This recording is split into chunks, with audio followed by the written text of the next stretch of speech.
He thought he could bully the court one last time, until the black judge he tried to silence years ago took the bench. Now, with cameras rolling and sealed files unlocking, his lies are about to become evidence. But what she reveals next doesn't just shake the courtroom, it shakes the entire justice system. Before we continue this powerful story, let us know where you're watching from. If you enjoy stories like this, subscribe to the channel because tomorrow we have another powerful story you won't want to miss. It was a Wednesday morning like any other in courtroom 4C of the Atlanta Federal Courthouse. The worn oak benches creaked under the shifting weight of early arrivals. Paralegals scrolling through email, attorneys murmuring in tight huddles, and one or two curious reporters lingering with half-empty coffee cups and notepads balanced on their laps. The light filtering through the high windows painted the courtroom in a golden haze, cutting across the silence like a warm blade. Routine, predictable, exactly the kind of day where nothing ever happened. Except it wasn't. Judge Elellanar Shaw adjusted the sleeves of her robe, her fingers momentarily brushing the fabric like a pianist readying for the first note. She didn't look tired, though she was. She didn't look anxious, though she had every right to be. Her posture remained impeccable, spine straight, chin poised, gaze focused. But beneath the surface, something sharp was coiled, something waiting. Her clerk leaned in and whispered with the clipped efficiency of someone who knew better than to distract a judge without reason. "Case Clabe, release him to me. He's here." Elellanar didn't speak. She only nodded. She had known. Of course she had known. Right on cue, the doors at the back creaked open, not the quiet turn of a polite arrival, but the kind of slow, heavy push that made people look up before they even knew why. And then he stepped in. Marshal Warren Briggs. Even in a room that understood power, Briggs had a way of making it his. He was built like a linebacker and walked like one too, shoulders squared, hands relaxed but ready, each stem deliberate and unhurried. The shine on his boots caught the light. The mirrored aviators in his left hand reflected every nervous glance cast his way. His uniform, pressed to perfection, bore the insignia of a federal marshal, but it was the way he moved that made people nervous. People had heard things, whispers, complaints that never went anywhere, a woman's voice that cracked in a hallway, a junior clerk who left without explanation, and most recently, a string of misconduct allegations so damning that internal affairs had no choice but to investigate, even if he was still, inexplicably, in uniform. A soft buzz rippled through the gallery. That's him. Why is he even still active? Thought he got pulled. No one said it too loud. He walked past them like they were shadows and took his seat at the defendant's table, alone. No attorney, no support, just him, a binder, and a face that dared anyone to call him guilty. Judge Shaw watched him with a stillness that was almost too perfect. Her eyes locked onto him for a moment longer than necessary. In that gaze, there was no fear, but something close to recognition. A flicker of memory danced behind her calm exterior, and it wasn't just legal history.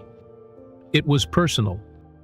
Years ago, long before the robe and the gavel, Elellanar had been a prosecutor with a different name and a sharper edge. She remembered the conference room at the old building on Piedmont, the hum of fluorescent lights, the cold metal table, and the girl, 17, small-flamed, shaking. She'd been a witness, a brave one, until Briggs questioned her. Alone, off record, untraceable. That girl never came back. No one pressed the issue. No one wanted to. But Elellanar never forgot. And now, here he was again, in her courtroom, facing federal charges for years of behavior that should have stopped long ago, wearing a badge he didn't deserve. Briggs smirked up at her, a knowing tilt of his head. Elellanar gave no expression in return, but beneath her desk her fingers curled ever so slightly. The seal on the file marked 12 sat unopened on her bench. Not for long. The courtroom settled, but tension hung in the air like a wire pulled too tight. Attorneys shuffled their notes with deliberate slowness, not wanting to be the one to break the silence. Even the air conditioning, usually a soft, mechanical hum in the background, seemed to pause.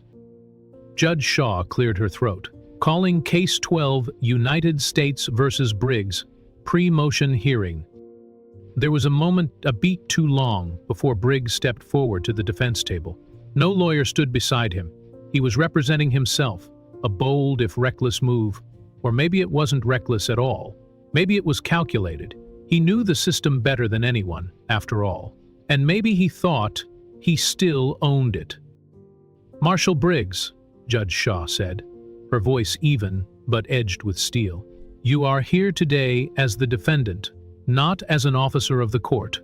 Address me accordingly." Briggs tilted his head, an old-school smirk forming across his square jaw. "Of course, Your Honor," he said with a deliberate drawl. "Just not used to seeing someone like you up there in the big chair." The gallery stiffened. A low murmur swept the back row. Judge Shaw didn't blink. She didn't flinch. She merely leaned forward slightly and said, "Good. You'll have plenty of time to get used to it." Briggs's eyes narrowed. He studied her like a hunter sizing up new terrain. But Judge Shaw's expression was carved in stone.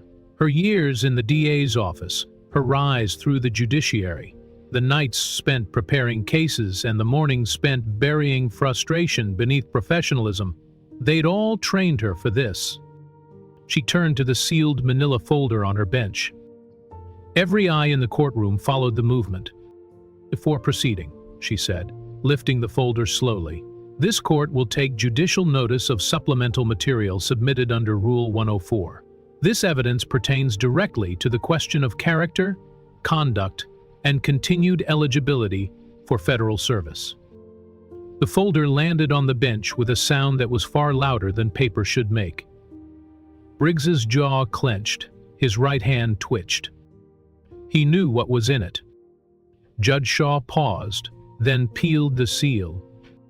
Inside were not just legal documents, but transcripts, sworn affidavits, a thumb drive holding video footage that had never seen daylight.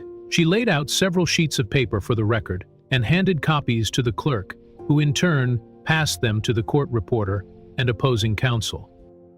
The air in the room dropped 10 degrees. As the documents changed hands, people shifted again. Those familiar with courtroom protocol knew that sealed files were almost never opened publicly, especially not by a judge without emotion. But Judge Shaw wasn't here to follow anyone's script. She looked back at Briggs, and for the first time he looked uncertain. It lasted only a second, but Judge Shaw saw it. That flicker, that crack, the mask had slipped. And it reminded her of a time, years ago, when she saw something similar. The face of a young woman shaking in a witness room after Briggs had interviewed her without counsel present. That witness never returned, and no one asked why. The memory came back so vividly that for a moment Judge Shaw wasn't in the courtroom anymore. She was 29 again, in a stiff blazer that never quite fit, standing outside an interview room at the old courthouse on Piedmont Avenue. She'd waited 36 minutes for Briggs to release her witness, an 18-year-old girl named Kaya Shepard, terrified but determined to testify in a case involving another marshal who'd allegedly falsified arrest warrant. When Kaya finally emerged, she looked hollow, not bruised, not broken, just gone. She never showed up for court after that. The file was quietly closed. No one filed a complaint. And Shaw, then still known as Elellanar Davis, had gone home and written down everything she remembered. Time-stamps, quotes, descriptions of Briggs's demeanor. She saved it to a flash drive and stored it in a locked box, just in case. Now here they were. "I would like the record to reflect," Shaw said, her voice echoing slightly in the now silent chamber, "that the court has reviewed prior sealed documentation alleging a pattern of intimidation and procedural misconduct by the defendant." Briggs didn't flinch, but he didn't smile either. The clerk looked up, nervous. "Your Honor, is this a formal evidentiary hearing?" "It's a pre-motion review," Shaw replied, eyes never leaving Briggs, "and the motion is mine." A rustle passed through the gallery. Even seasoned attorneys leaned forward now. No one had ever heard a judge speak like this. Not in public, not into a marshal. "Objection," Briggs said suddenly, though he didn't even bother to stand. "This is out of order." "Overruled," Judge Shaw said simply. "You're out of time." For a long beat, neither of them moved. Then Briggs slowly stood, arms folded across his chest. "You always thought you were better than this," he muttered, his voice low and dangerous. "Better than me." Judge Shaw gave the smallest tilt of her head. "No, Mr. Briggs, I never thought that. But I did believe this court was better, and I intend to prove it." Busbulbs sparked in the gallery. The court reporter's fingers flew across her keyboard. A reporter near the back whispered into a phone, "Start the story." Something just snapped. But Judge Shaw wasn't finished. She looked down at the sealed envelope within the file, the final document, still unopened after 14 years. She lifted it carefully, then met Briggs's eyes again. "You remember Kaya Shepard?" she asked quietly. Briggs's mouth opened, but no words came out. "I do," Judge Shaw said, "and so does this court." The envelope was placed on the record. No further explanation was needed. The message was clear. The courtroom would never be the same again, and neither would the man who once thought he owned it. The tension in the courtroom had thickened to something almost visible, like humidity before a storm. Judge Elellanar Shaw didn't need to consult the file again. She already knew what came next. What mattered now was how it unfolded and whether the system would finally hold.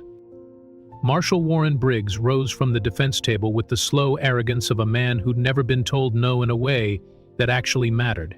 His every motion spoke of performance, of habit.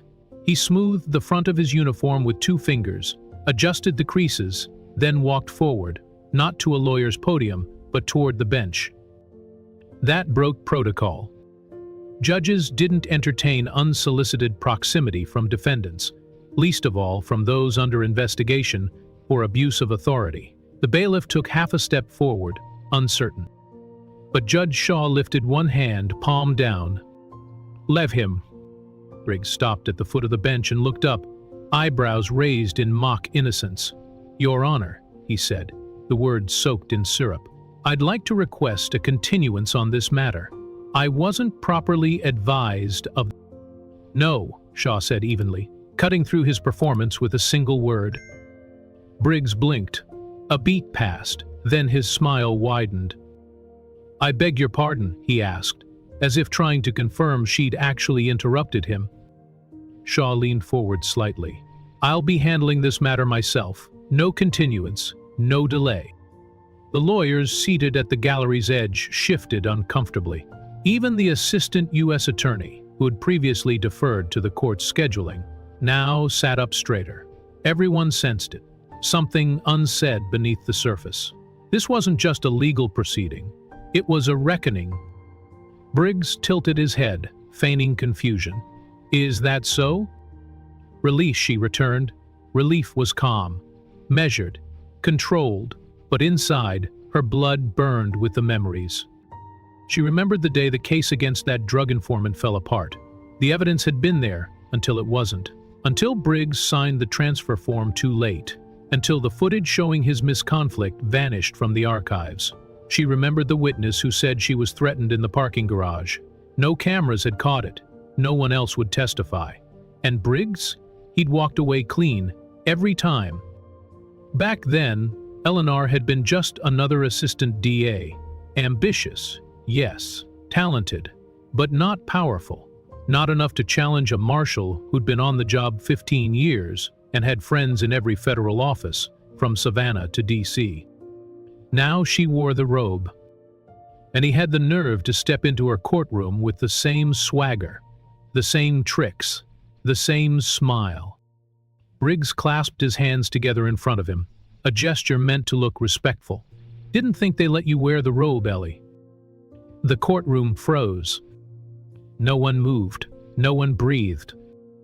He'd said it out loud. He'd used the nickname. And in that moment, the entire room tilted. Attorneys stared forward without blinking.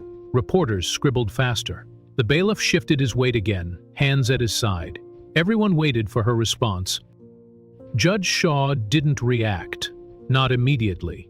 She let the silence expand, let it wrap around the courtroom, until Briggs began to fidget beneath it. Then, finally, she spoke. "We're not in the same courtroom anymore, Mr. Briggs." Briggs didn't laugh. Not this time. For all his bravado, something in Judge Shaw's voice had cut through the armor. Her words hadn't been loud, hadn't risen in tone, but they had weight, finality. He blinked, just once, and for the first time that morning looked unsure of where the ground stood beneath him. Judge Shaw tapped her gavel once, not to silence the room, but to signal her authority over it. "Mr. Briggs," she said slowly, "you are no longer on the marshal's clock. This courtroom does not operate under your influence, intimidation, or habits. Here your actions answer to the law." Briggs opened his mouth, then closed it again. His eyes flicked briefly to the gallery, toward a row of seats near the back, where a few familiar faces from his former department had settled. Colleagues, or maybe just observers. They didn't nod. They didn't acknowledge him. They looked down at their notepads. Judge Shaw continued, her tone even sharper now, though it remained ice cold. "Let the record reflect. The defendant has attempted to subvert courtroom protocol, refer to this court improperly, and disrespect its authority in his opening statement." Briggs snapped back to his usual smirk. "You really think this is going to stick?" Shaw didn't answer that. She turned to the clerk. "Please read back the defendant's last statement for the record." The courtroom reporter's fingers moved mechanically. Click, click, click. The words would be typed, printed, and bound in a permanent transcript. Whatever happened next would live in black and white. As the clerk read, Judge Shaw allowed herself one breath. Just one.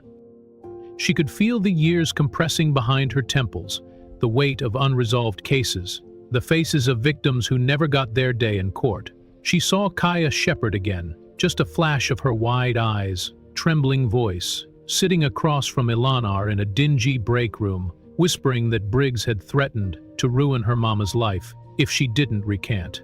Kaya never testified. She disappeared within weeks. Her file was buried. Her name wasn't mentioned again.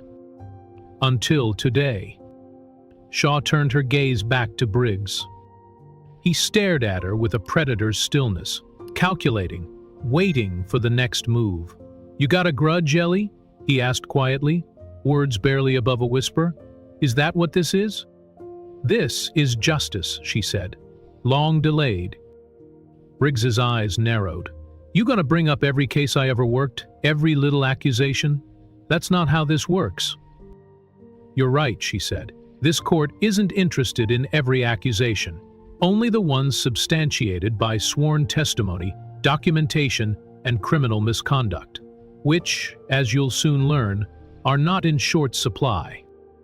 A sharp intake of breath from somewhere in the gallery signaled that the implications had landed. She reached down and tapped a sealed document beside her. "Exhibit C," she said. "Previously classified internal complaint. Now unsealed for judicial review." Briggs took a step back from the bench, his jaw visibly clenched. He hadn't expected that. And Shaw wasn't finished. "This courtroom is not your hunting ground anymore, Mr. Briggs. It never was. But today," she paused, letting the weight of the moment settle, "today it becomes something else entirely." The room settled into a stunned, breathless silence. Briggs, for the first time since stepping foot in the courtroom, stood without words. There was a tremor in the set of his jaw. Now, this was different. Judge Shaw wasn't bluffing. From her bench, Shaw let the silence stretch like a piano wire. Tension didn't always come from raised voices or banged gavels. Sometimes it came from stillness, from knowing the person across from you had waited years for this exact moment and wasn't going to waste it on theatrics. She folded her hands neatly in front of her. "Mr. Briggs, would you like to enter a plea?" The question was formal, but the undercurrent was unmistakable. He smirked again, but it faltered. "Not guilty, obviously." "Duly noted," she said. Then to the clerk, "Schedule the evidentiary hearing. We will proceed without delay." As the clerk scrambled to write, Briggs spoke again, more forcefully now. "You know I'm not the only one who did what had to be done. You start peeling back layers, you'll find a lot of names under yours." "Then let the record peel," she answered. The gallery shifted again, reporters now scribbling furiously. From one corner, a woman in a tailored gray suit crossed her arms. Assistant District Attorney Irene Calloway, who had known Shaw for years. She didn't speak, but her gaze said everything. Something was happening here. Something irreversible. Briggs turned away from the bench, face tight. He was pacing now. Not far, just a few steps, but it was new. He wasn't used to this kind of ground, not with this kind of judge. "Tell me, Ellie," he muttered under his breath, still too loud to be a whisper. "You sleep better now that you wear the robe?" Shaw paused, her eyes holding his. There was no anger in her face, just a steadiness that made him look away first. "I sleep better," she replied, "because I no longer have to pretend I didn't see what I saw." Briggs snorted. "You were just scared, like the rest of them." "No," she said. "I was powerless. There's a difference." The words landed like iron. For a heartbeat, they rang out into the hush. Then, quietly, the sound of the courtroom doors opening again, someone stepping in, a clerk with documents, or maybe a late observer. It didn't matter. The momentum had shifted. Judge Shaw turned back to the record. "Court will recess until the evidentiary hearing. A full witness list will be issued to both parties by close of business today." Briggs stared at her, unmoving. She added, without looking up, "Including Kaya Shepard." His face cracked, just slightly. Not surprise, but fear. As the court adjourned, the murmurs began to rise again. Reporters snapped quick photos. Attorneys traded looks. And Briggs? He didn't smirk when he left the bench. He just walked away, slower than before, like the weight of the past was finally catching up to him. The courtroom returned to order the following morning, but the air was different, charged. Every seat in the gallery was taken now, reporters packed elbow to elbow, legal observers from out of state, whispering about what they'd heard. Something unusual was happening in this federal courtroom, something that wasn't scripted, wasn't expected. And at the center of it stood Judge Elellanar Shaw. Briggs arrived 5 minutes early this time. No swagger, no smirk. He wore the same uniform, but the confidence that once held it together looked creased and threadbare. He sat stiffly at the defense table, arms crossed, eyes focused on the bench. Judge Shaw began promptly. "Before we proceed with witness examination," she said, "this court will review a newly unsealed submission, entered into evidence as Exhibit D." There was a pause, the kind of pause that doesn't happen unless a judge is waiting for silence. When it came, Shaw continued. "This submission includes sealed audio transcripts and corroborating statements previously redacted due to departmental pressure. They pertain directly to Marshal Briggs's conduct during active cases, and their relevance to today's proceedings will become immediately clear." Whisper erupted. One of the defense attorneys turned in his seat toward Briggs. "You knew about this?" he mouthed. Briggs didn't respond. A scream lowered behind the bench. Judge Shaw gestured to her clerk, who brought forward a set of binders and 2 labeled USB drives. The court technician loaded the first drive into the system. "With a close before the Democrats could double," Shaw said, "with a transcript dated March 4th, 2018. The screen flickered to life. At the top, plain and damning, Marshal Warren, Brigands/Defense Counsel, Most Gunsmith, Marshal Warren, DNS. The room fell deathly quiet. As the court reporter read aloud, her voice never trembled. She read clearly and deliberately. "I don't think you understand what it means when I say this defendant doesn't make it to trial. Gillis, Marshal, this is off the record. Not anymore. You keep pushing for discovery, and your little law office might just find its budget under review." Briggs flinched. It wasn't just the words, it was the voice. His voice. Clear, undeniable. The prosecutor, Assistant U.S. Attorney Mendez, stood up sharply. "Your Honor," he began, "this transcript isn't part of the original discovery. This motion is outside the scope of the trial record." Judge Shaw didn't blink. This court is exercising its authority under Rule 104 to determine admissibility of evidence relating to the credibility and pattern of the defendant's conduct. "I have jurisdiction," Shaw said firmly, cutting through. "This courtroom will see the truth." Mendez slowly sat back down. Briggs muttered under his breath, barely audible. From the screen came another line of the transcript. "Gillis, I'll report this." He broke in, "And no one will believe you. I'm the one with the badge." Somewhere in the gallery a woman gasped. The impact rippled silently. Jurors leaned forward. One of the younger clerks clutched her notepad tighter. No one moved to stop the reading. "And Briggs?" He finally looked away from the bench.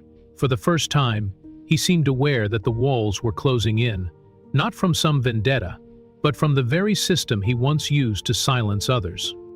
Judge Shaw allowed the final words of the transcript to hang in the air like smoke after a shot.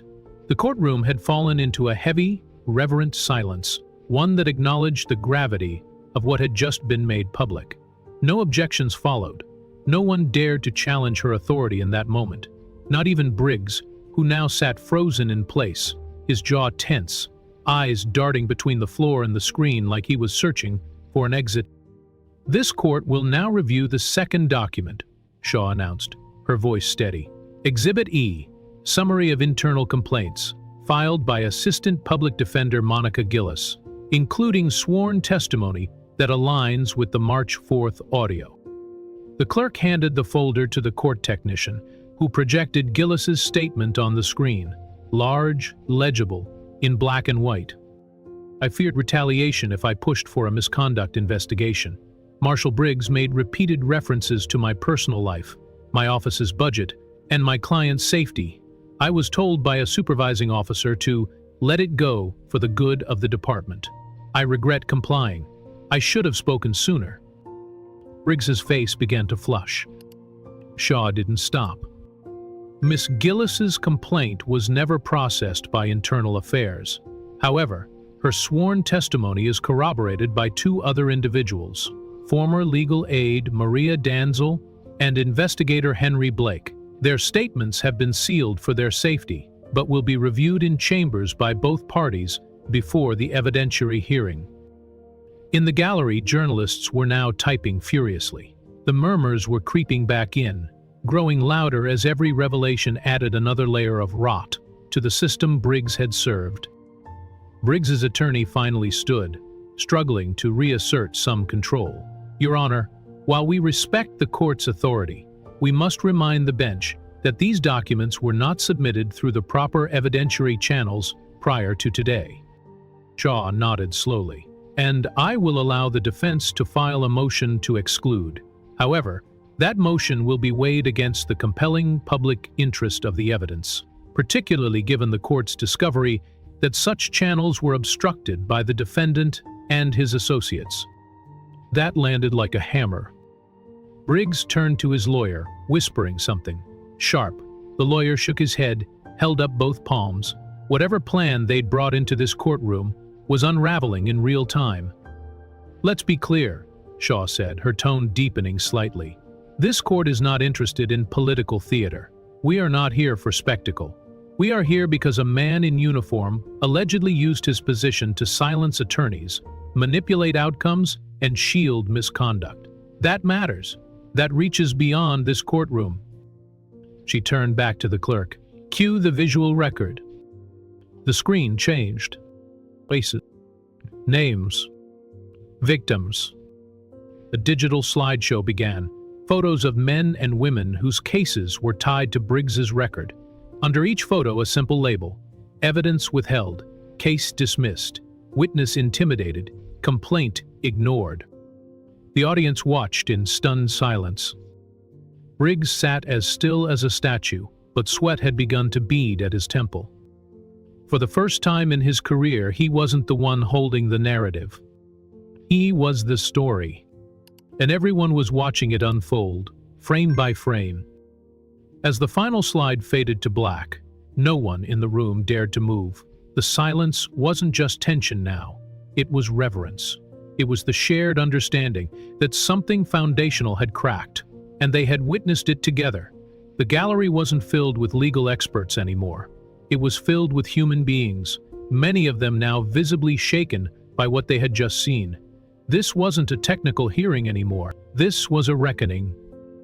Briggs's fingers tapped rhythmically on the table, an old nervous habit from when he used to sit through federal briefings. Back then, he'd been the one behind the closed doors, watching others sweat. Now, he was the one under the lights. No badge to hide behind. No silence to shield him. Judge Shaw leaned slightly forward. This court recognizes the pattern presented by Exhibits D through F and determines the record warrants full evidentiary review in a formal proceeding. The defense will be permitted to respond in kind. But let me be clear, this courtroom will not unsee what it has now seen. She turned toward the jury box, even though there was no jury yet, and allowed her gaze to settle on the empty seats. The message was symbolic, but deliberate. This is not just about the defendant, she continued. This is about a structure that allowed him to operate unchecked. That structure will be examined. Briggs's attorney stood again, his voice brittle. Your Honor, may I confer with my client? You may, Shaw said, granting the motion without pause. But we'll reconvene in 10 minutes. I suggest you use that time wisely. As she rose from the bench, the bailiff called for recess. The murmurs erupted again, this time louder. A few in the gallery stood to stretch, but most stayed rooted in their seats. No one wanted to miss a second. This wasn't just a legal proceeding anymore. It was a drama with real consequences, real pain, and real stakes. Back at the defense table, Briggs leaned toward his attorney. We need to stop this before it gets worse, he whispered, voice cracking. There's more. You know there's more. Much more, the attorney hissed. Enough, Briggs muttered. Enough to burn me, and anyone who ever worked with me. Across the courtroom, Ada Irene Calloway met Shaw's eyes. The look they exchanged spoke volumes. Irene hadn't known the extent of it, but now that she did, she wasn't going to look away. She gave a barely perceptible nod. There was still more work to be done. When the court resumed, Judge Shaw didn't waste time. She glanced once at Briggs, whose posture had collapsed into something that resembled defeat. I now schedule a preliminary hearing for full testimony regarding suppression of evidence and abuse of authority, she announced. Subpoenas will be issued to former colleagues, department supervisors, and named individuals within the sealed affidavits. Briggs inhaled through his nose, slowly, painfully, as though trying to steel himself for what was next. And for the first time in the proceedings, his voice failed him. He didn't speak. He didn't protest. He simply sat there as the weight of every voice he had once silenced began rising from the record to speak for themselves. By midday, the courthouse steps no longer belonged to the law lama. They belonged to the public. What started as a trickle of local reporters had grown into a swarm of cameras, journalists, commentators, and protesters spilling across the front plaza. Satellite vans lined the block. Microphones were pointed in every direction. Headlines rolled out in waves, each more breathless than the last. Federal marshal under fire by black judge. Sealed records reveal shocking allegations. Judge Shaw takes unprecedented step in abuse case. The most watched clip across social media platforms Wasn't Briggs's face or his attorney's panicked objections. It was Judge Elellanar Shaw, sitting tall on the bench, voice unwavering as she said, "This courtroom will not unsee what it has now seen." The line spread like wild-about. Not understand in within hours, legal scholars posted analysis, activists posted calls to action, and those who had long believed in the quiet corruption of men like Briggs finally had a name, a face, and a woman willing to stand between power and accountability. But the reaction wasn't unanimous. By late afternoon, the crowd had split down the center. Protesters filled the sidewalk in opposing cluster, some holding signs that read, "Justice for victims," "No more silencing," and "Stand with Shaw." Others carried banners with slogans like, "Protect our marshals," "Back the badge," and "This is a witch hunt." Chants competed in the air. Voices clashed. What had begun in a courtroom now lived on the streets. Inside, Judge Shaw sat alone in her chambers, the door closed, the blinds half drawn. The noise outside barely filtered through the old stone walls. She didn't check the news. She didn't scroll. Her focus remained on the worn leather folder spread open across her desk. Inside it were handwritten letters, some creased and water-stained, others crisp and typed. They came from family members of people whose cases had been tied to Briggs, victims whose voices had never reached a jury, whose justice had been deferred or denied. Some letters were short, only a few lines. Others were pages long. She read each one with quiet reverence. One note, written in thick pencil on a torn sheet of lined paper, read, "My brother Jermaine never made it to trial. Said he was scared of the man in the uniform. I didn't understand it then. I do now." Another, "Thank you for opening that file. We always knew something was wrong. No one ever believed us." Shaw pressed her fingers against the page and closed her eyes. There was a knock on the door. It was Irene Calloway, holding a tablet in one hand and a printed media packet in the other. "Thought you might want to see what's happening outside," she said softly. Shaw looked up, her eyes calm. "Let me guess," she said. "They've made me the villain in one storyline and the hero in another." Irene offered a wry smile. "Something like that." She took the packet, glanced at the bold headlines, and let out a long breath. "We're in a new kind of courtroom now," she said, folding the folder closed.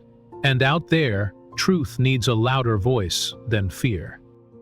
Across town, inside the studio of a conservative local affiliate, Warren Briggs sat in a tailored gray suit, jaw set and hair slicked back with precision. The backdrop behind him was a digitally rendered American flag, and his expression was carefully curated. Equal as indignation and composure, a large graphic in the lower third of the screen read, "Exclusive Federal Marshal Speaks Out." The interviewer began with a soft tone. "Marshal Briggs, you've been accused of some very serious things in Judge Shaw's courtroom today. What do you want the American people to know?" Briggs leaned forward, hands folded neatly. "That I've dedicated 27 years of my life to protecting the public. That I've gone into dangerous places, faced threats most people can't imagine, and that I've always done my job with honor. And these accusations?" He gave a tight smile. "I believe this is political. I believe this is about making an example out of someone who doesn't fit a certain narrative.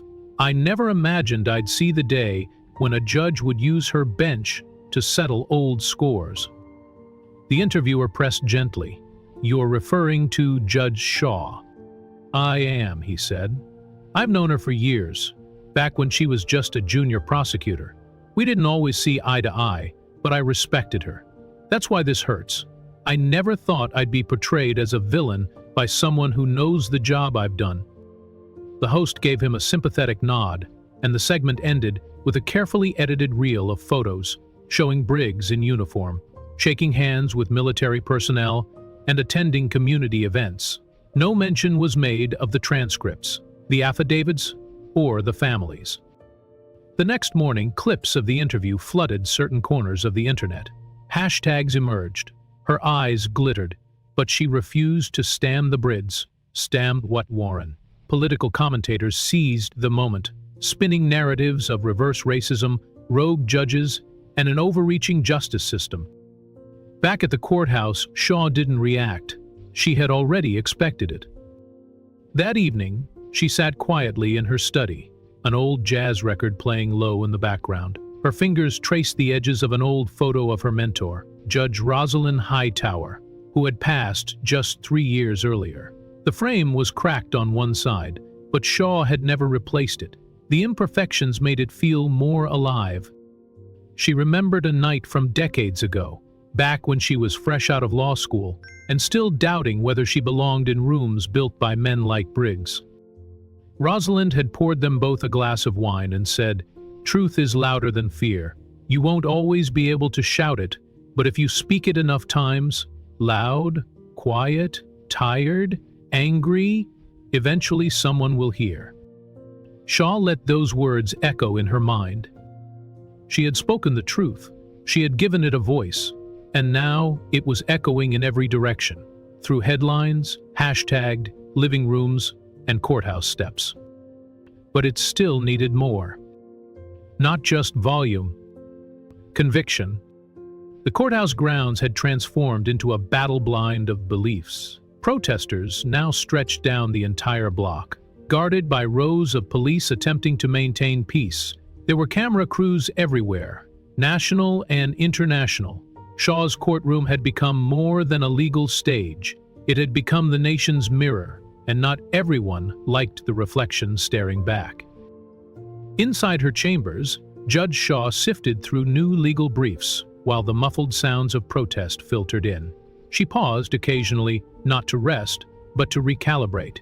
She had been here before, not like this, not at this scale, but she knew what it felt like to be at the center of a storm. She had learned to stay still until the winds passed, or until she could step into them and move them herself. Her clerk, Anthony, knocked and entered softly. "Judge, the media's filed a dozen requests for statements. And, this arrived by courier." He handed her a manila envelope with no return address. Shaw turned it over, hesitated, and then opened it. Inside were 4 pages, copies of sealed internal complaints about Briggs. Some dated back 15 years. Signatures were redacted, but the patterns were clear. Multiple use of force complaints, suppression of body cam footage, intimidation of witnesses, disciplinary recommendations that were mysteriously never enforced. Someone from the inside had decided to speak. Shaw stared at the pages, her hands still and calm. Then she handed the envelope to Anthony. "Have Irene file this under evidentiary review," she said. "Chain of custody begins now." Anthony nodded and left. Outside, the noise swelled. Reporters shouted questions. Demonstrators waved handmade signs. Someone yelled, "This is bigger than one case." Another cried, "This is about every time someone like her gets told to stay." And through all of it, the face of Elellanar Shaw appeared on TV screens, phone screens, and live streams around the world, poised, unshaken, and resolute. Then Briggs stepped into the fray. That afternoon, he called for another press appearance. This time he stood outside a courthouse flanked by his attorney and a handful of supporters. He held up a Bible. Cameras flashed. "I want to say this plainly," he declared. "I'm being attacked for doing my job. This judge, this woman, she's got a grudge. She wants to rewrite history, but I won't be scapegoated.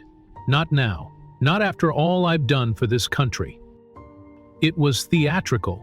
It was calculated, and it worked. Within hours, new opinion pieces flooded in. Some accused Shaw of judicial overreach. Others defended her integrity. The nation was split. But inside the court, Judge Shaw wasn't reading articles or following trends. She was preparing her bench notes. She was reviewing witness lists. And when Irene returned to brief her, she asked only one question. "Has the truth changed?" "No," Judge Irene said quietly. "Not one bit."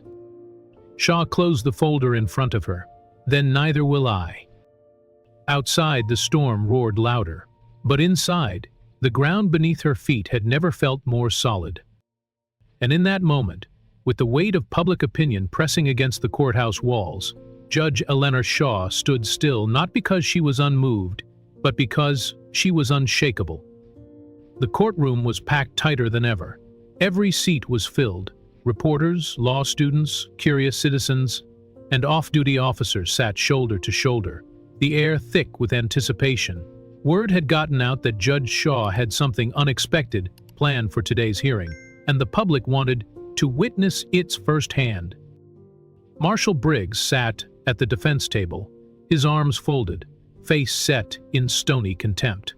His attorney, Douglas Marin, whispered something into his ear, but Briggs barely nodded. Judge Elellanar Shaw entered with her usual grace, robes flowing behind her. She adjusted her glasses and took her seat at the bench without ceremony. Then she looked down at her docket, tapping the edge of her gavel once, not to signify control. "We'll resume with evidentiary review," she said. "The court calls Mr. Dominic Keller to the stand." A murmur passed through the room.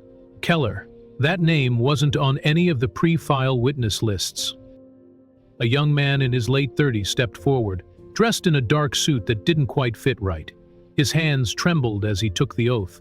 He avoided eye contact with Briggs but kept glancing nervously toward Shaw, as if searching for something steady to anchor him. "State your name for the record," she said gently. "Dominic Keller," he answered, voice cracking. "And your previous occupation?" "I was a deputy marshal," he said, "assigned under commander's unit from 2013 to 2017. Shaw nodded once. "Mr. Keller, you understand that you are under oath, and that this court is prepared to refer perjury to the U.S. Attorney's Office if necessary?" "I understand." She folded her hands. "Please describe the operations you participated in under Marshal Briggs's command." Keller hesitated. His jaw worked in silence before he spoke. We conducted raids, search and seizures, suspect transport, witness intimidation." His voice broke on the last phrase. "And we falsified reports." The courtroom went still. Shaw leaned forward. "Who ordered the falsifications?" He swallowed hard. "Marshal Briggs." Gasps rippled across the gallery. Briggs jolted up from his chair. "You're a damn liar," he barked, pointing at Keller. "You're just bitter I got promoted over you." "Marshal Briggs," Shaw said, voice steel, "you will sit down and remain silent, or I will have you removed from this courtroom." Briggs glared at her, chest heaving, but slowly returned to his seat. Keller continued. He would tell us what to write, how to frame suspects, especially in high-profile cases. "Make it stick," he'd say. "Make it clean." Shaw's eyes didn't waver. "Did you ever report this behavior?" "I tried," he whispered, "but the report disappeared. I got reassigned. Eventually, I quit." There was silence, long and heavy. Shaw turned her attention to the courtroom gallery. "This testimony," she said, "is not about revenge. It is about power. Power misused, unchecked, and protected by silence. This courtroom will not protect that silence." Keller's eyes brimmed with tears as he stepped down. Shaw allowed the moment to settle before glancing toward the defense table. "Mr. Marin," she said to Briggs's attorney, "you may proceed with cross." But Marin stood up with something else on his mind. "Your Honor, under Rule 63 of Judicial Conduct, we respectfully request that you recuse yourself from this case on the grounds of demonstrated bias." All eyes shifted from the witness box to the bench. Judge Shaw simply raised an eyebrow. The request hung in the air like the smell of gasoline, taunting, volatile, one spark away from combustion. Briggs's attorney, Douglas Marin, looked confident as he waited for Judge Shaw's response, but her face remained unreadable, as if she'd been expecting this move long before it arrived. "Mr. Marin," she said calmly, "on what grounds specifically Are you requesting recusal? He cleared his throat. Your Honor has presented sealed evidence outside the original scope of this hearing, has made declarative statements about the defendant's misuse of power, and has now admitted a surprise witness whose allegations go back years. We believe these actions suggest a personal bias that disqualifies you from impartial adjudication. She let him finish, then leaned forward, voice unwavering. This court has jurisdiction over judicial misconduct proceedings. The motion before this bench was filed to suppress evidence related to Marshal Briggs's actions. The material introduced today, including the witness testimony, falls within that scope. Declining to investigate corruption isn't impartiality, it's negligence. Marin bristled. We intend to file for a mistrial. You may file whatever you like, Shaw said. Until a ruling from the appellate circuit arrives, we proceed. There were quiet murmurs in the gallery. Shaw glanced at the bailiff, who stepped forward and restored order with a single command. Marin returned to his seat, whispering furiously to Briggs. Behind her composed demeanor, Shaw felt the tight pull of fatigue at the base of her skull. But she didn't show it. She couldn't afford to, not now. Because outside that courtroom, forces were mounting. Back in her chambers during recess, Shaw received a sealed envelope marked urgent, hand-delivered by federal courier. Inside was a formal notice from the Department of Justice in Washington, D.C. It bore the polished language of diplomacy, but its meaning was clear. She was making powerful people uncomfortable. Then came the phone call. It was from someone high up, not quite a threat, not quite support. We're watching closely, Judge Shaw, the voice said. Just be sure your motives are as pure as your rulings. Click. She placed the phone down slowly, inhaled once, then returned to her files. Meanwhile, outside, the media pressure was boiling over. News trucks surrounded the courthouse. Camera crews lined the sidewalk, ready to swarm at the slightest development. Protesters had grown in number. Some carried signs with Shaw's face on them, either haloed in light or crossed out in red. Others wore black t-shirts that read, "Truth has a gavel." In the courthouse rotunda, her law clerk Irene was cornered by a reporter. Has Judge Shaw made any personal statements about the allegations against Marshal Briggs? She hasn't, Irene replied firmly, because her focus isn't personal, it's judicial. Back in the courtroom, Judge Shaw re-entered as if nothing had happened. She nodded at the bailiff, who brought in another set of exhibits. New case files, more documentation of suppressed complaints, and internal memos. Briggs shifted uncomfortably in his seat. His smirk was gone. What replaced it was something colder, less confident, a simmering realization that this wasn't the hearing he had walked in to control. This was a reckoning. And it was only just beginning. As the courtroom doors closed once again, sealing off the outside noise, Judge Shaw picked up the final file on her bench. The weight of it was heavier than the paper inside suggested. This was the exhibit she had debated all night whether to introduce, not for lack of relevance, but for the magnitude of its implications. Exhibit A, she announced, her voice resonant in the charged silence. An internal disciplinary recommendation from 2014 regarding Marshal Briggs's role in the forced relocation of a protected witness, suppressed by Senior Command and marked for internal resolution, yet no action was ever taken. Douglas Marin rose abruptly. Objection, Your Honor. This document was not disclosed prior to these proceedings. Because it was buried, Shaw replied, like the others. Marin looked to the gallery, trying to summon the court of public opinion with a glance. But this time, even the crowd didn't stir. Shaw continued. The court accepts Exhibit E into the record. We proceed.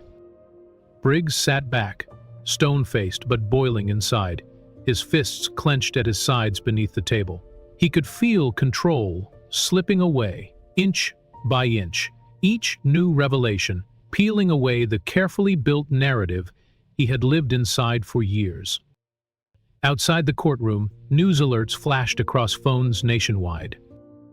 Judge exposes cover-up in bridge case. Suppressed testimonies. Hidden evidence. Is the system protecting corruption? Federal scrutiny deepens. More marshals implicated. Inside her chambers during recess, Shaw sat with Irene and her lead investigator, Marcus Lim. "They're panicking," Marcus said, laying out transcripts of anonymous calls they'd received. One caller said, "If you keep this up, you won't just be off the bench. You'll be a target." Irene looked up, alarmed. "Judge," but Shaw held up a hand. "I knew that when I reopened this case. Let them call. Let them threaten. I won't be moved by cowardice." "Should we notify the marshal's office?" A bitter irony tugged at Shaw's lip. "We already did. They haven't responded." That silence spoke louder than any knock at the door. Later that evening, Shaw's email lit up with an encrypted message. Untraceable. Inside were whistleblower files. Pages upon pages of statements from former deputies, each telling a slightly different story, but echoing the same themes: fear, coercion, cover-ups, a culture of silence enforced not just by Briggs, but by those who had protected him. Back in court the next day, Briggs looked older, not visibly, but in his posture, in the way he avoided looking directly at Shaw, in how he didn't interrupt, not even once, as she methodically entered new documents into the record. The courtroom was no longer his domain. The confidence he had carried like armor had fractured. Each revelation wasn't just damaging. When the session ended, Marin approached the bench with a final, desperate plea. "Your Honor, again, we renew our motion for recusal, for the sake of due process." Judge Shaw didn't even glance at him. She looked down at the bench, then at Briggs. "I am not the problem," she said. "The problem is what this bench was forced to tolerate for far too long." Then she rose, banged the gavel once, and recessed the court. As she turned to leave, Briggs called out after her. "You think this is over? You think I'm finished?" Judge Shaw paused, turning slightly.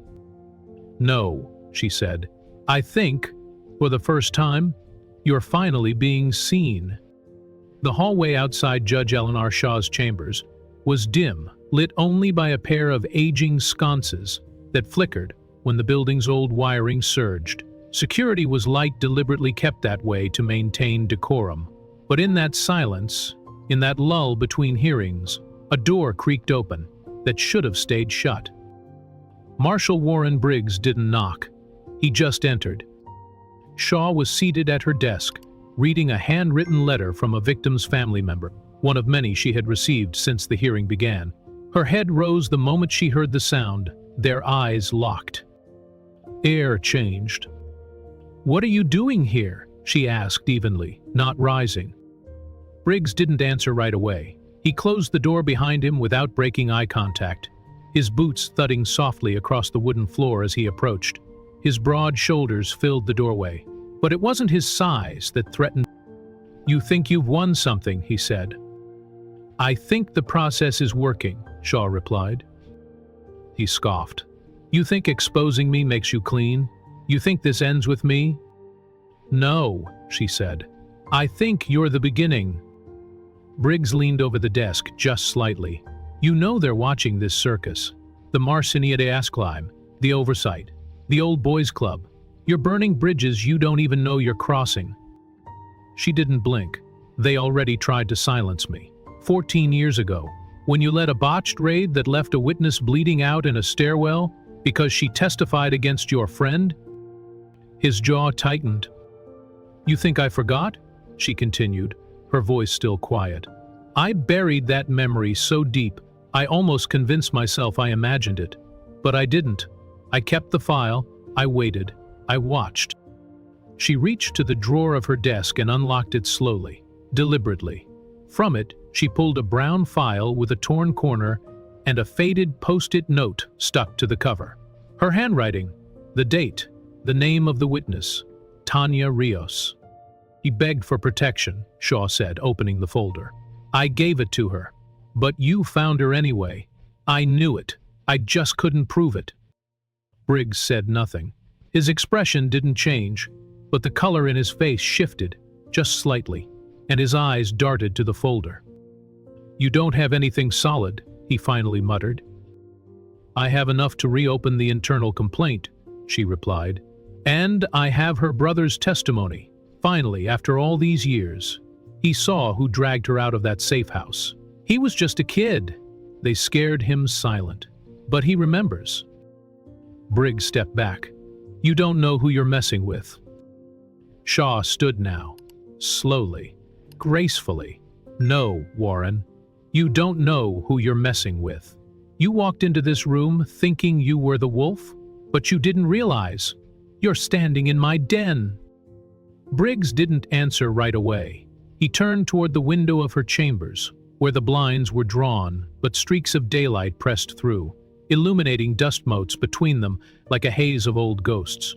He rubbed his jaw, his breath heavier now, like a man who just realized the walls were closing in but hadn't figured out where the exits were.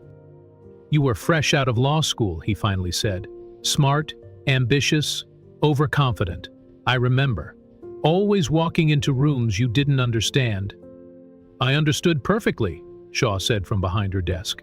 "I understood the moment you pulled rank to keep me off that task force.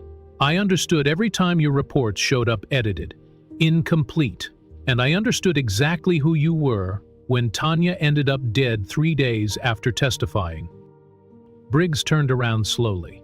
"You think this crusade makes you a hero?" "Meh," she said.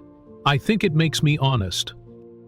A tense pause followed, long, slow. Then Briggs tried a different tactic. His tone dropped, softened, just enough to sound rehearsed.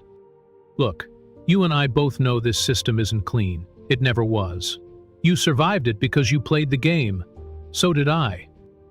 Shaw stepped forward, the folder still in her hand. "No, I survived because I refused to be broken by it. You thrived by breaking others." Briggs let out a bitter laugh. "What's this really about, Ellie? You want an apology? You want to watch me squirm? Want to see the badge fall off my chest?" "I want the truth," she said. "And if it takes both of us down." Shaw's voice never wavered. "Then we fall, with our eyes open." A silence wrapped around them. Outside the chamber doors, the muffled sounds of hallway traffic could be heard. Footsteps, distant conversation, the metallic echo of a dropped clipboard. But inside, time slowed again. Briggs approached her one final time, now only inches from her face. "You're not ready for the price of truth," he hissed. "I paid it already," Shaw whispered. And with that, she reached to her bookshelf and pulled out a thick black binder, the same one she had carried in and out of every courtroom for years. But this time, she opened it, not for legal reference, but to reveal a sealed manila envelope wedged inside. Briggs watched her remove it carefully. "I wrote this 14 years ago," she said. "The morning after Tanya died. I wrote everything I couldn't say. Names, dates, internal memos. I gave one copy to a journalist I trusted, told her to hold it until I said the word." Briggs's eyes narrowed. "You're bluffing." She laid the envelope on the desk between them. "Test me," she said. "But remember, if I fall pulling every one of you with me." Briggs stared at her, this time with something that resembled respect, or fear, or maybe both. "I underestimated you," he said. Shaw nodded.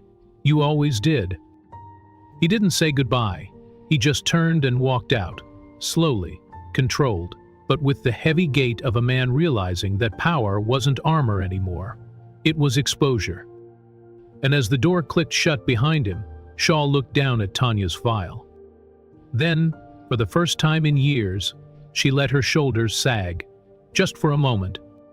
Elellanar sat down slowly, staring at the envelope still resting on her desk. Her fingertips brushed over its surface like she was touching old wounds, still tender, still pulsing beneath the skin. Outside, the noise of the courthouse resumed its usual rhythm, But inside her chambers, something deeper had broken open. Not in fear, in clarity. For years, she'd carried this weight in silence. For years, she watched men like Briggs get promoted, applauded, protected by the very system that claimed to serve justice. And for years, she told herself that timing mattered, that truth without structure was just noise. But today proved that waiting had its cost, too. Tanya Rios didn't get to grow old. Tanya never got to see a conviction, never got to be more than a name in a buried report. Elellanar opened the drawer beneath her desk and placed Tanya's file inside gently, as if placing a loved one into the earth. She paused, closed her eyes, and whispered a name only she could hear. Then came the knock. Deputy Rayner stepped in, a young black officer, nervous and unsure. "Your Honor, they're ready for you." She rose slowly. "Thank you, officer. I'll be there in a moment." As he turned to leave, she spoke again. "Rayner." He turned. "Yes, ma'am." "You're going to see a lot of men in uniform pretend they earned their place. Don't forget Caesar Howell. Power isn't proof of anything. How you use it is what defines you." Rayner nodded, eyes wide. "Yes, ma'am." He left. Shaw stood at the mirror in the corner of her chambers, adjusted her collar, straightened her robe. She studied her own reflection, not for vanity, but for memory. The lines at the corners of her mouth, the shadows beneath her eyes. She hadn't aged from the years. She picked up Tanya's letter, folded neatly in the back of the case file. A thank you note from years ago. "Thank you for believing me," it read. "Even if they don't, I know you did." Elellanar tucked it into her breast pocket, over her heart. In the courtroom, the energy had shifted. People could feel it. As she walked in, heads turned, not in spectacle, but in gravity. Even those who doubted her sensed something had changed, the kind of change that couldn't be undone. Briggs sat at the defendant's table, trying to look composed, but his eyes darted too much, and his fingers twitched slightly when the camera lights flashed. Shaw took her seat. "Court is now in session," the bailiff announced. She looked at the attorneys, then directly at Briggs. "This court does not serve politics. It does not serve fear. It serves the truth." Silence. She turned to the prosecutor. "You may proceed." And in that moment, everything felt different. Not because the system was fixed, not because justice had suddenly become easy, but because someone had chosen to speak the truth, out loud and in full view. And that, for now, was enough to begin again. The courtroom was still, as Judge Elellanar Shaw adjusted her robe and addressed the chamber with quiet precision. "We will now enter the evidentiary phase," she said. "The court has reviewed additional material, previously deemed outside the scope of these proceedings. It is now admissible under judicial discretion." Murmurs spread through the gallery, but no one moved. A tension hung in the air, electric and thick, like the moment before a storm breaks. The first exhibit was introduced. A thick folder marked "Confidential" IA was handed to the bailiff and placed on Shaw's bench.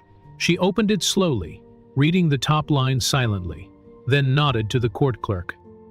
"You may begin." The prosecutor stood, his voice steady but sharpened with years of frustration. "This file contains sworn testimony, internal communications, and summaries of incidents linked directly to Marshal Warren Briggs." He held up a sheet. Incident 1. Witness intimidation. An anonymous juror in the 2014 Harper v. U.S. case reported feeling unsafe after being followed home from court.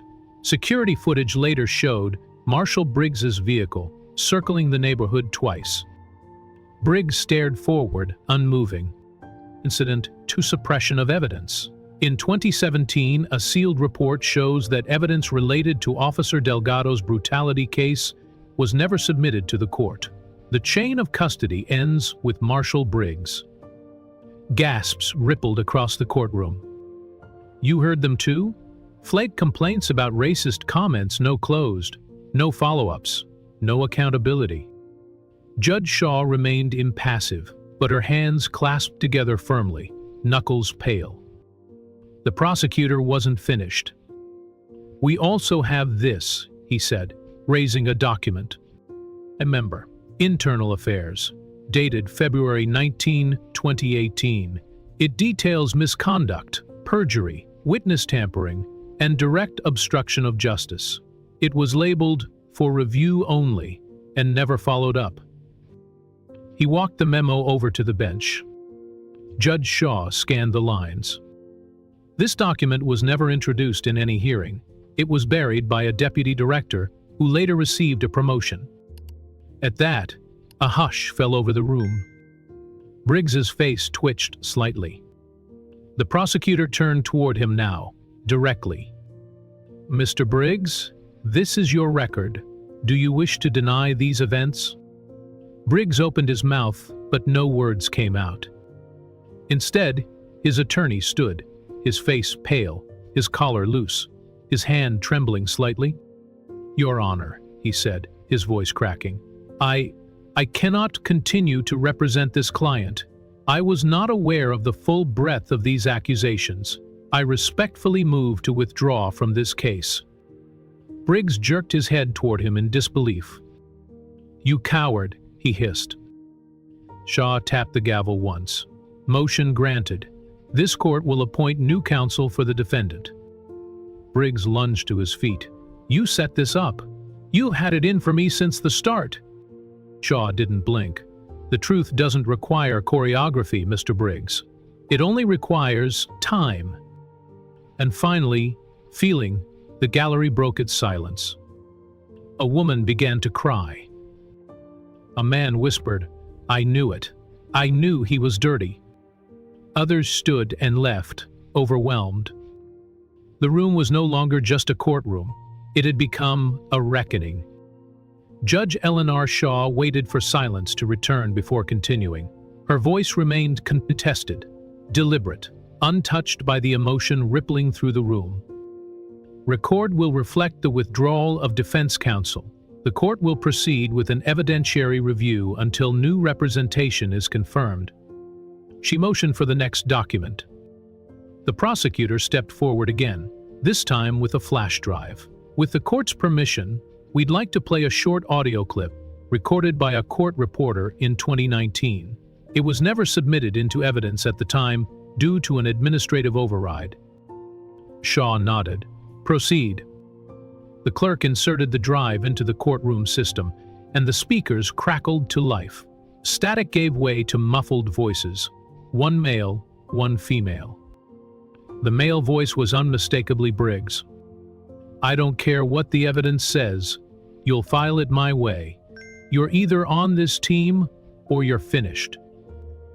Then a pause. A shaky female reply. "But, sir, the victim is irrelevant. What matters is the record." The audio cut. For a moment it felt like no one in the courtroom was breathing. A young reporter in the gallery scribbled frantically. A middle-aged man in the back covered his mouth, and the mother of a slain teenager, one of Briggs's earliest controversial cases, silently wiped a tear. Briggs slouched slightly in his seat, face turning a deep, mottled red. The prosecutor turned back to Judge Shaw. "Your Honor, that voice belongs to Marshal Warren Briggs. This is the culture of intimidation that has shadowed every case he touched." "Enough," Briggs finally muttered, barely audible. Shaw lifted her eyes slowly. "Mr. Briggs, do you wish to address the court?" He stood, unsteady. "This is a setup," he said, louder now. "You think this proves something? You've wanted to ruin me since the day they gave you that robe. You think you're the voice of justice, but you're just another cog in a broken machine." "You're right," Shaw said calmly. "The machine is broken, and that's why I don't intend to be a cog in it." She reached for a final document. This court has reviewed a certified transcript of a statement given by Deputy U.S. Marshal Andres Keller, who worked directly under Mr. Briggs for 5 years. She began to read. I falsified evidence under direct orders. I was told certain people's stories didn't matter. When I questioned it, I was threatened with reassignment and career sabotage. I regret my compliance. I believed I had no choice. Shaw closed the folder. And Keller has since resigned and is cooperating with investigators. In the defendant's box, Briggs laughed bitterly. They're just trying to save their own skin. Shaw turned toward the security officer standing at the side of the room. Marshal Briggs, at this time you are remanded into custody pending federal investigation. One of the officers stepped forward, young, composed, and unmistakably wearing the same badge Briggs once wore. His nameplate read, Marshal R. Saunders. As he approached, he didn't gloat, didn't hesitate. He simply cuffed Briggs, reading him his rights. It was a reversal too perfect to script. The courtroom stared in silence as Briggs, the man who had intimidated, suppressed, and twisted justice, was escorted out by the very institution he had once commanded. As the heavy courtroom doors shut behind Briggs, the remaining audience sat in stunned silence, as though no one dared to speak first and risk shattering the moment. Judge Shaw looked down at her notes, not to read, but to steady her hands. Though no one could tell, her composure, as always, held. She adjusted the microphone, cleared her throat once, and said, "Let the record show that the court has taken judicial notice of patterns of misconduct, institutional complicity, and systemic failures that go far beyond one man." She paused and looked up. What happened here was not a single breach of duty. It was a long series of sanctioned violations, brushed aside because those in power deemed them inconvenient. The law is not meant to be wielded as a weapon against the voiceless, nor as a shield for the privileged. Power is not a cloak, it is a test. A quiet murmur passed through the gallery. People weren't just listening, they were absorbing her words, feeling them land like weight on the soul. "You may not remember every name read aloud today," Shaw continued, "but you will remember what this courtroom stood for when it mattered." Cameras clicked, pens scratched. A young girl in the front row, maybe 15, leaned forward on the edge of her seat, her eyes locked on Shaw with something close to reverence. She didn't blink. Shaw saw her. And for a fraction of a second, her voice softened. "This is not the end of a case. This is the beginning of accountability." She looked to the clerk. "This court will recess until further notice, pending procedural motions and federal review." The gavel struck once, firm, final, undeniable. The courtroom erupted, not in noise, but in movement. People stood. Reporters rushed toward the door to file their stories. Lawyers exchanged hushed remarks. A mother placed a hand over her heart and whispered, "Thank you." No one clapped. There was no cheering. It was too solemn for that. But there was something sacred in the stillness. Something that felt like justice breathing for the first time in a long while. Judge Shaw stood slowly and stepped down from the bench. As she passed through the gallery, she didn't speak. She didn't smile. She didn't bask in the moment. She simply nodded once at the crowd, at the girl in the front row, at the grieving mother, and walked out of the courtroom into the hallway, her robe trailing behind her like a quiet storm. Outside, the protest signs had changed. Some were still angry. Others were simply grateful. But all eyes were on the doors, waiting for her. She didn't step outside right away. She paused in the vestibule, pulled a small folded paper from her pocket, and read the scribbled words, "Keep going. Your silence saves no one." It was a note her mentor had once given her. She'd kept it all these years. She folded it again, placed it back in her robe, and exhaled. Then, and only then, did she push the doors open. The light outside was blinding, but she didn't flinch. The fallout began just 48 hours after Briggs was detained. The Department of Justice issued a statement announcing an internal investigation into the United States Marshal Service. What began as a single courtroom confrontation had now unraveled a thread tied to deeper rot. The official statement, read on national television, was short but unmistakably serious. "We are conducting a full review of all personnel records, operational procedures, and disciplinary documentation related to the model discombo. Allegations over the last 10 years?" The press pounced. Major networks ran hour-long specials on the Briggs scandal. Online articles traced the judge's long judicial career and detailed how few judges, especially black women, had ever publicly challenged federal law enforcement. In the middle of it all, Judge Elellanar Shaw agreed to one interview. It wasn't flashy. No national TV host, no primetime special. Just her, seated across from a local public radio reporter in a bare office, the sound of an air conditioner humming in the background. When asked why she chose to do what she did, Shaw's answer was simple. "Justice is not a threat," she said softly. "It is a mirror. If it makes you uncomfortable, then it's doing its job." The clip went viral in minutes. By that evening, she was on the front page of the New York Times, the subject of an editorial in The Atlantic, and the target of outrage on cable news. At the courthouse, boxes of mail began to arrive. Some letters were filled with warmth, survivors of wrongful arrest thanking her for standing firm, former clerks saying how proud they were to know her, parents writing on behalf of children Briggs had locked away. One letter stood out. It came from a man named Ezekiel Moore. 22 years ago, he was convicted on federal charges after a controversial arrest led by none other than Warren Briggs. His conviction was based on a report later proven to be falsified. His handwriting was shaky, the letter was long, but the final lines said it all. "I've spent most of my life in a system where no one ever said out loud what we all knew. That justice wasn't always blind. Sometimes it was scared. Sometimes it was bought. But watching you in that courtroom, it felt like someone finally said what needed to be said." Shaw read that letter 3 times. She didn't cry. But she didn't throw it away either.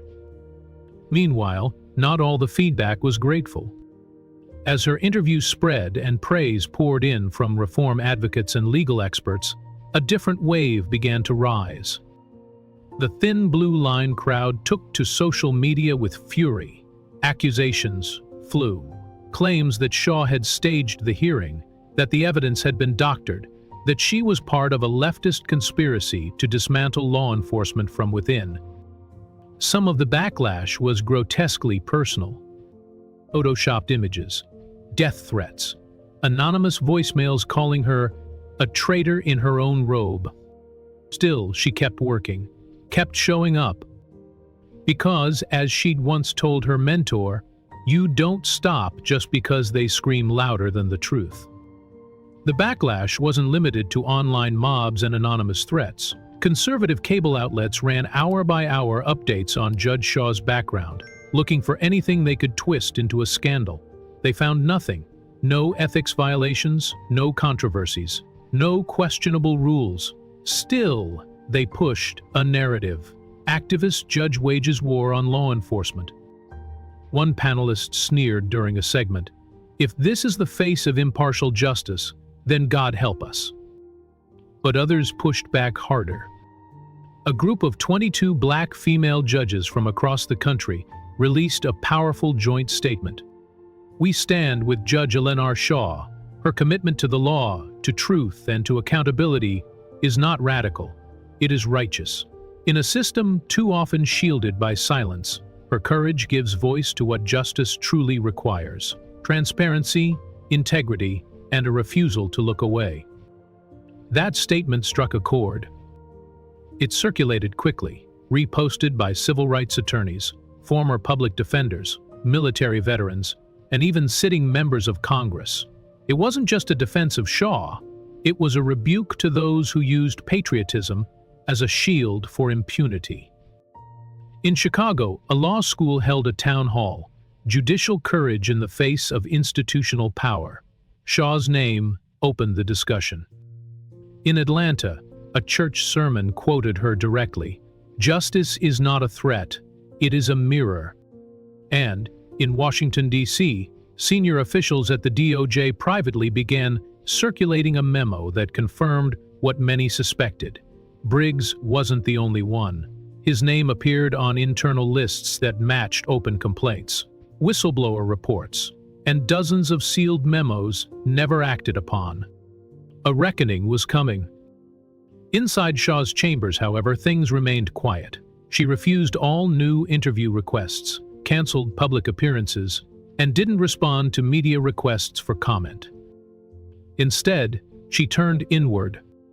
She read more letters. She answered calls from families with tears in their voices, asking how they could help. She spoke once to a group of law students via private Zoom, off the record. They asked what it felt like to stand alone against a force so large, so entrenched. Her answer was measured. You don't stand because you know you'll win. You stand because not standing would make you complicit. And I didn't take this robe to blend in with the wall. That clip never made it to the news, but someone recorded it. It spread anyway. And it only deepened the divide. Some saw her as a beacon, others as a threat. Talk radio lit up with debates. Was she doing her job or setting a dangerous precedent? Was she heroic or out of control? Supporters campaigned to nominate her for a Presidential Medal of Freedom. Opponents drafted op-eds calling for her removal from the bench. In the middle of it all, Judge Shaw remained silent. Not out of fear, but because sometimes silence wasn't surrender, it was strategy. She knew the storm was only half over, and the system she challenged wasn't done pushing back. In the weeks that followed, the Department of Justice's internal investigation ballooned into a full-scale audit of the Marshal Service. High-ranking officials were quietly reassigned. Files long thought sealed began resurfacing. Some marshals resigned without comment. Others lawyered up. The internal structure that had once protected men like Briggs was crumbling, brick by brick. The public now demanded transparency. Town halls were flooded with citizens asking hard questions. How many other officers falsified evidence? Who knew and when? Why were victims never told? Judge Shaw didn't gloat. That wasn't her style. But she watched closely. And when a class action lawsuit emerged, dozens of families who had been affected by wrongful arrests, corrupt raids, and legal manipulation, it carried her courtroom transcripts as its opening exhibit. Her words, once questioned, were now being cited in federal filings as precedent for accountability.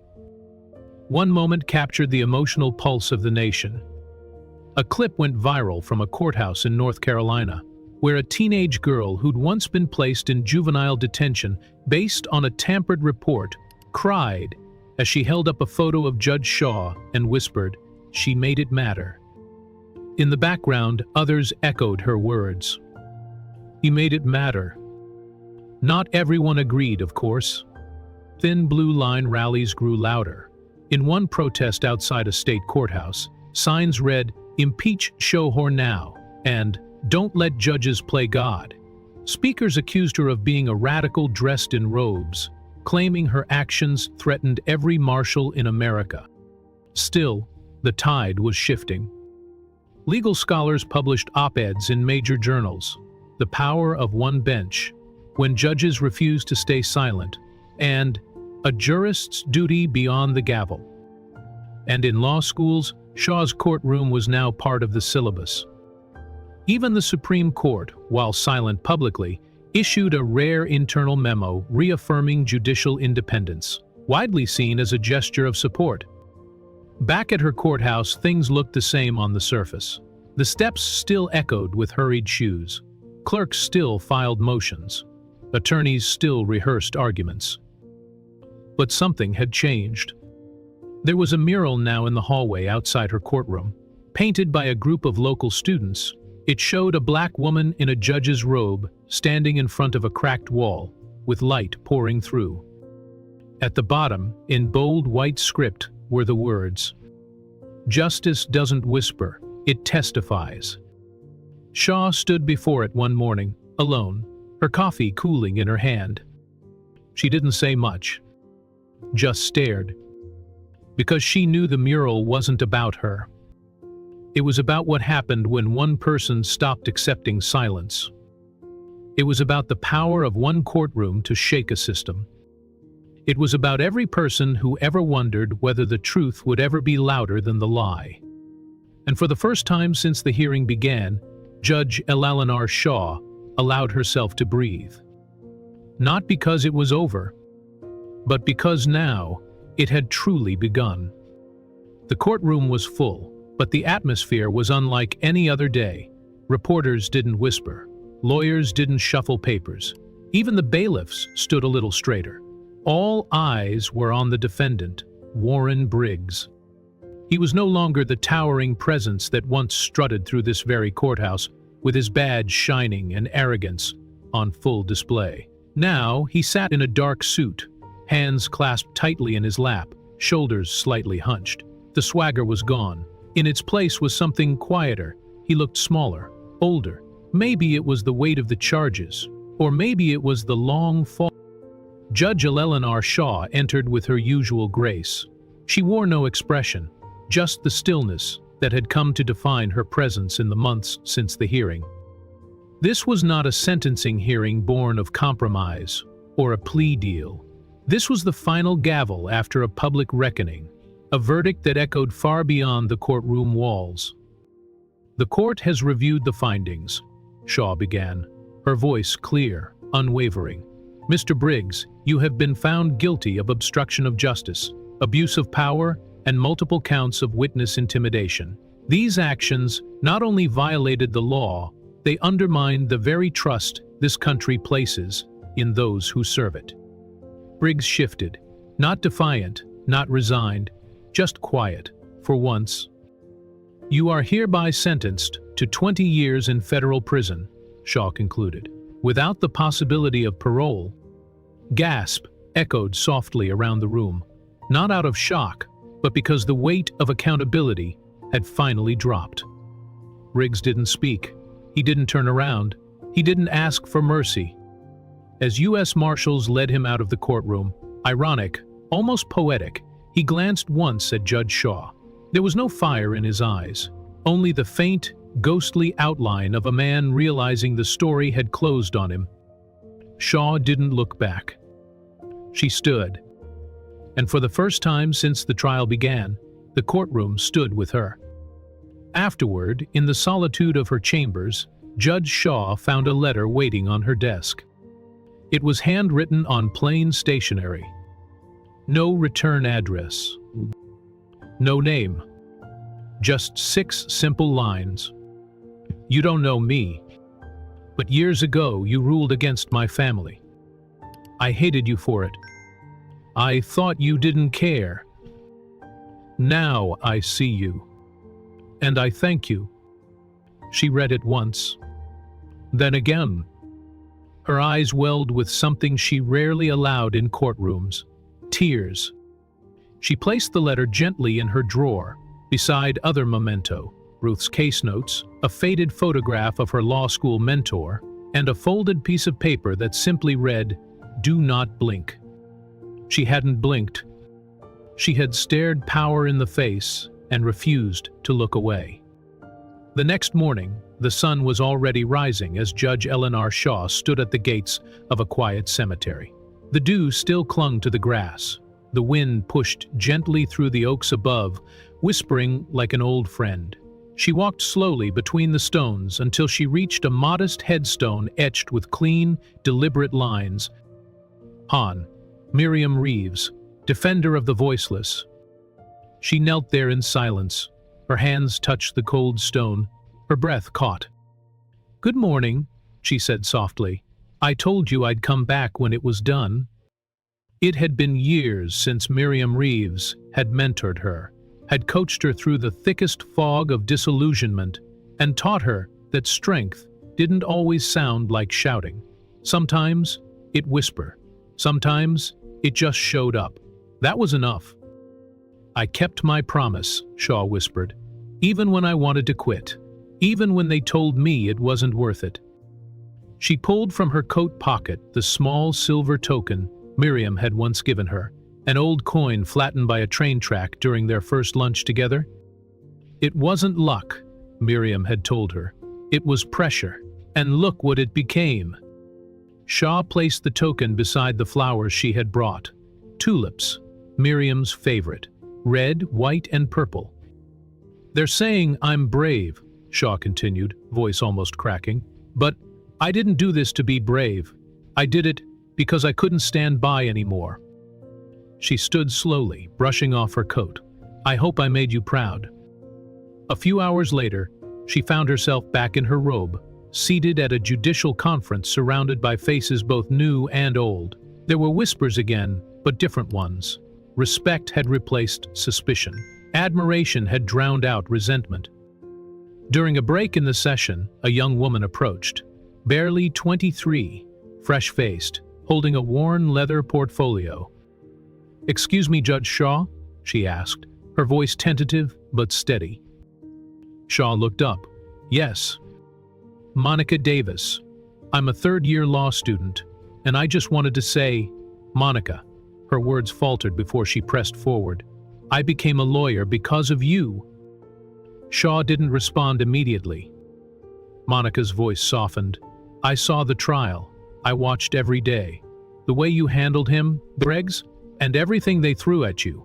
You made me believe there's still integrity in this system. You made me want to fight for it." Shaw reached for the young woman's hand and clasped it. "Then you're already doing the work." Monica blinked quickly, tears forming. "Thank you, Your Honor." Shaw nodded, releasing her. "Thank you for reminding me why it matters." The moment lingered. In the background, the conference continued. Speeches, debates, motions. But Shaw's mind was elsewhere. On the cemetery, on the letter in her drawer, on the girl in front of her, on every soul who never got to see justice unfold. Not all victories end in applause. Some just end in knowing you didn't look away. That evening, as dusk fell over the city, Judge Elellanar Shaw sat alone in her office, looking out at the horizon from behind tall windows. The courthouse had emptied. The hallways were quiet. The echoes of footsteps had long faded, but inside, her thoughts still moved like a tide she couldn't stop. She was tired, but it wasn't the kind of tired that sleep could cure. It was something deeper, a fatigue that came from carrying the weight of things no one else ever saw, the weight of decisions, the weight of silence, the weight of having to be perfect in a system designed to bend. Her eyes wandered to the corkboard behind her desk, cluttered with clippings and reminders, faces of victims, handwritten quotes, a photo from her swearing-in ceremony.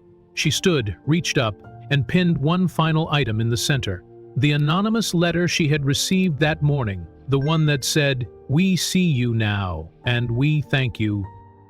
It was the validation she never asked for, but needed more than she realized.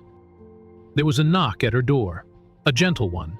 She turned to find Chief Justice Ramirez, a seasoned man with silver hair and sharp eyes, standing in the threshold. "I won't stay long," he said. "I just wanted to tell you what you did took courage." She raised an eyebrow. "And cost?" He nodded. "Sometimes they go hand in hand." They stood quietly for a moment. "I've sat on a lot of benches," Ramirez said, "and I've seen a lot of judges flinch when the system flinched at them. You didn't." Shaw's voice was steady. "I couldn't." He stepped forward and extended a hand. "It mattered." She shook it. And that was all. Later, in the solitude of her walk to the parking lot, she passed a small crowd still gathered outside the courthouse gates. They didn't chant. They didn't yell. They simply stood there, holding candles, forming a circle around a makeshift poster that read, "Justice is watching." One woman in the crowd recognized her and stepped forward, middle-aged, with kind eyes and a trembling voice. She didn't introduce herself. She just said, "I had a brother. Years ago, he tried to report something. No one listened. Thank you for making them listen." Shaw nodded, her throat too tight to respond. She got into her car and sat for a moment with the engine off, the courthouse lights behind her, the candlelight flickering in the rearview mirror. Her phone buzzed with messages, some congratulatory, some critical. News anchors debated her conduct. Politicians lined up statements. The world spun, as it always did. But for a moment, time stood still. She exhaled slowly. And, for the first time in a long time, she allowed herself to believe, not that the system was perfect, but that someone, somewhere, would think twice before wielding power the way Briggs had. She turned the key, pulled onto the quiet road home, and drove beneath a sky streaked with the last light of day. Not every war ends with banners. Some just end with breath. And the knowledge that, when the chamber echoed, she answered. 3 months after the sentencing, the courthouse looked the same on the outside, brick, columns, flags flapping in the wind, but the energy inside had shifted. People no longer whispered about Briggs in the hallways. His shadow had lifted.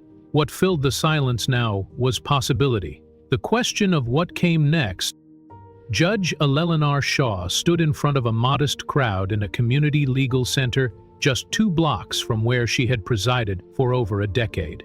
There were no robes today, no gavel, just her in a charcoal blazer and blue blouse, standing behind a podium with a single name etched in silver, the Elellanar Fund. She cleared her throat, not from nerves, but from reverence. This wasn't a press event, it was a declaration. Too many good people stay silent, she began, not because they want to, but because the cost is too high. Retaliation, isolation, career suicide. That silence, left unchecked, becomes protection for the very power we're supposed to question. So we've built something to change that. The Elellanar Fund wasn't just a foundation, it was a watchdog, a non-profit initiative devoted to supporting whistleblowers inside law enforcement, the judiciary, and related public systems. The fund would provide legal representation, financial security, and most importantly, visibility. Her former clerk, Reggie Santos, now an attorney himself, stood in the back holding his phone up to livestream the launch. Thousands watched, survivors, activists, disillusioned officers, young law students.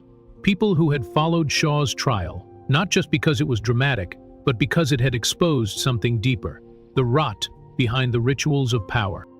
Celeste said I broke protocol, she continued, her voice firmer now. Some said I let emotion interfere, but I didn't act from emotion. I acted from evidence.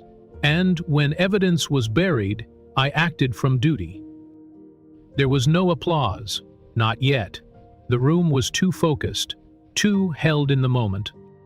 A large monitor beside her displayed the fund's first initiative, the Witness Shield program, a formal support network for law enforcement personnel, court staff, and clerks who were already anonymous complaints. The first project was already underway, defending a deputy marshal in Texas who had come forward with surveillance footage of unlawful searches. Shaw gave no names. She didn't need to. The audience understood. The work had begun. After the event, several reporters attempted to ask questions, but Shaw simply nodded and exited through the side door. The fund would speak through actions, not headlines. She had already had her share of cameras, spin, and op-eds. Outside, a small group of high school seniors waited near the curb, one of them holding a homemade sign that read, "Justice equals courage plus consequence." Shaw stopped for just a moment, took in the sign, and offered a gentle smile. "You get it," she said. The student nodded. "We watched the whole trial in civics class." "Then I hope your teacher gave you extra credit," she replied softly. And with that she walked on.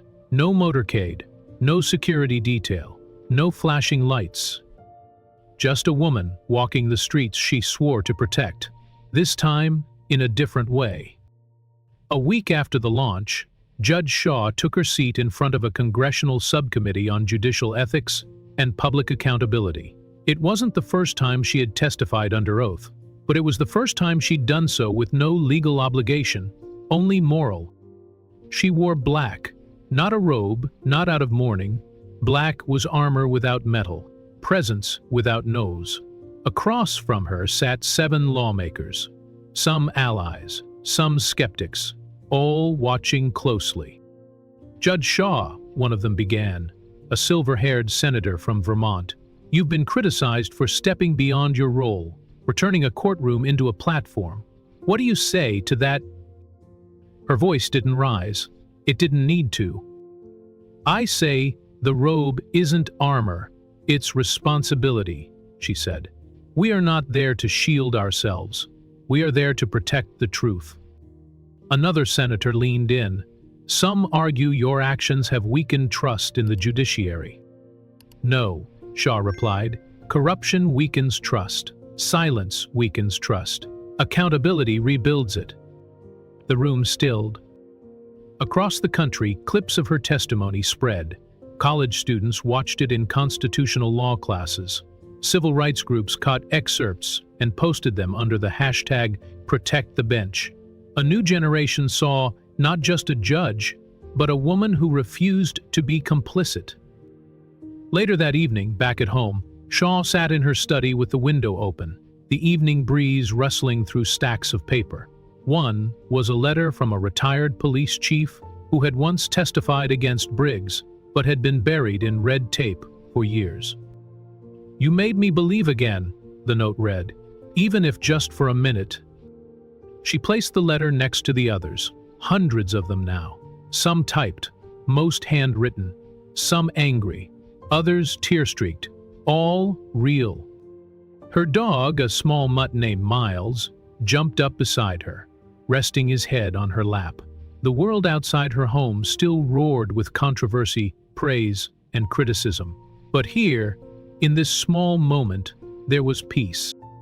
She opened her laptop and reviewed the first round of grant applications, whistleblower protection requests from Georgia, Illinois, and California, a teacher who exposed falsified expulsion records, a probation officer who reported racist abuse, a clerk who leaked case reassignments made to protect political donors.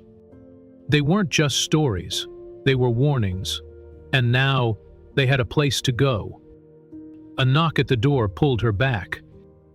It was Eli Brandt, her former law school colleague, now a federal appellate judge.